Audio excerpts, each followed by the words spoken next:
오늘은 청년 조울러들이 겪게 되는 어려움에 대해 나누고 싶다. 난 14살 청소년기에 처음 조울증 진단을 받았다.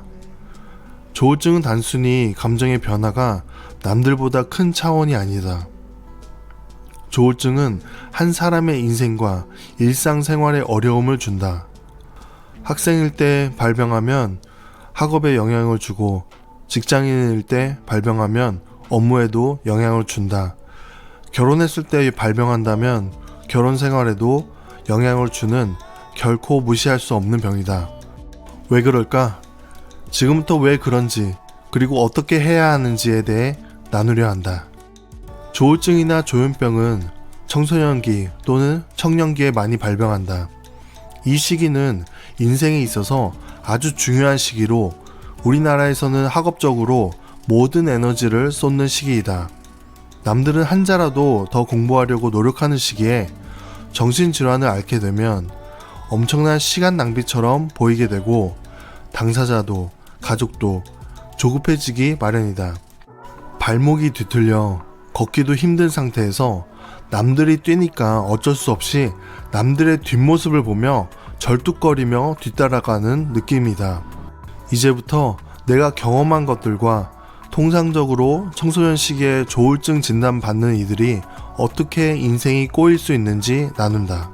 청소년기는 전두엽이 아직 완전히 발달하지 않은 시기다. 이때 조울증이 발병하면 충동 조절, 판단력, 감정 조절이 심각하게 흔들리며 위험한 행동이나 말, 선택이 이어질 수 있다. 학업이 중단되고 성취감을 느끼기 어려워질 수 있다. 집중하는데 어려움을 느끼고 수면장애 등으로 학업 수행이 어려워지고 성적 저하나 학교 중도 포기 등으로 이어질 수 있다. 나 또한 우울기에 들어섰을 때 시험을 보는데 아무리 여러 번 반복해서 질문을 읽어도 이해가 되지 않아 모든 문제를 찍게 되는 일이 있었다. 학생 때는 부모와 가족보다 또래 관계가 중요한 시기다. 그러나 이 시기에 조증으로 나타나는 과도한 행동, 우울시 쉽게 또래와 어울리지 못하는 점들로 인해 친구들과의 관계가 끊기기 쉽다. 노골적인 왕따나 은근한 따돌림을 받기 쉽다. 나도 조울증 진단 이후로 정교적 왕따가 된 바 있다. 청소년 시기는 사춘기를 통과하는 시기이다 보니 가족이나 주변 사람들이 그냥 사춘기를 힘들게 보내는 것으로 오해하기 쉽다. 예민하거나 성격에 문제가 있다 주변인들이 생각할 수 있어 치료 시기가 지연될 수 있다.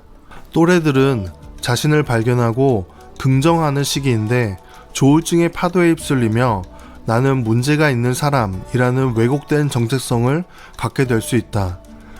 내가 왜 약을 먹어야 하지? 라는 의문과 반항심, 부작용에 대한 두려움으로 치료 지속이 어렵고 반복적인 재발로 이어지기도 한다. 부모와의 갈등, 형제 자매와의 비교, 가족의 오해로 인해 심리적 외로움과 고립감이 심화될 수 있다. 뭐 인사해야 돼요? 회의 마치고 우리 유명하신 아주대 하경희 교수님과 식사 장소로 이동하고 있습니다. 반갑습니다. 또 저희 좋은 마음 양국 열혈 구독자시기도 하죠. 그렇죠. 제가 네. 초창기부터 열혈 구독자로 네. 항상 활동하시는 거 관심 갖고 줌 인터뷰에도 응하셨고 이번 혁신위원회 의료재활 전문위원회 위원으로도 위촉이 되셨고 오늘 또 중요한 부분 말씀해 주셔가지고 네. 감사합니다. 우리 전문위원회가 기획위원회가 굉장히 중요한 위원회인데 당사자로서 항상 참여하셔서 좋은 의견, 당사자 관점에서도 의견도 주시니까 네. 너무 회의가 또 논의가 풍성해지고 감사한 마음이에요. 네. 그럼 우리 맛있게 식사를 하기로 감사합니다. 네. 기분 변화에 따라 목표가 자주 바뀌고 자신에게 맞는 길을 찾기 어렵고 실패 경험이 누적되어 도전 자체를 꺼리게 될 수 있다. 나도 조증 시기에는 과도한 목표를 세우고 우울기가 되면 포기하는 것을 반복하므로 새로운 일을 도전하는데 두려움을 느낀 적이 많았다. 마음에 드는 이성과 사귀게 되는 경우 조증 때엔 과하게 잘해주다가 우울기 때엔 연락이 두절되며 관계 유지가 어려움을 경험하게 되기도 한다. 청소년 조울증에 대한 학교, 지역사회, 제도적 지원이 부족해 혼자 버티다가 더 깊은 절망에 빠지는 경우가 많다. 이러한 일들을 경험하며 정서적 고립, 사회적 고립 가운데 있다 보면 세상을 보며 다른 이들은 다 자신의 인생을 개척해 나가며 살아가는 것 같은데 나만 무인도 섬에서 사는 듯한 느낌이 들기도 한다. 그러나 이러한 상황에서도 길이 있다. 재발이 왔을 때 이건 실패가 아니라 리셋의 기회라고 생각해 보는 것이다. 그래도 내가 조절하기 쉬운 삶의 루틴을 만들어 보자. 예측 가능한 하루를 설계하면 불안정했던 기분의 파도를 줄일 수 있다. 감정과 거리 두는 연습을 해보자. 나는 우울하다가 아니라 우울이라는 감정이 내 안에 있다 라고 말해보는 거다. 감정을 붙잡지 않고 흘려보내는 연습은 나를 지키는 기술이다. 조울증이 병이 아니라 경험으로 생각해보자. 조울증은 당신의 전부가 아니다. 단지 삶의 일부다. 이 시간에 내가 겪은 고통과 통찰은 남들이 쉽게 얻을 수 없는 깊이와 공감의 자산이 될 것이다. 나와 비슷한 사람들과 연결돼보자. 고립감은 회복의 가장 큰 적이다. 또래 조울러 모임, 온라인 커뮤니티, 동료 지원과의 연결을 통해 나만 이런 게 아니었구나 라는 감정을 느끼는 순간 회복은 시작된다. 세상에서 의미 있는 존재가 되고 싶다면 아주 작은 기여부터 시작해보자.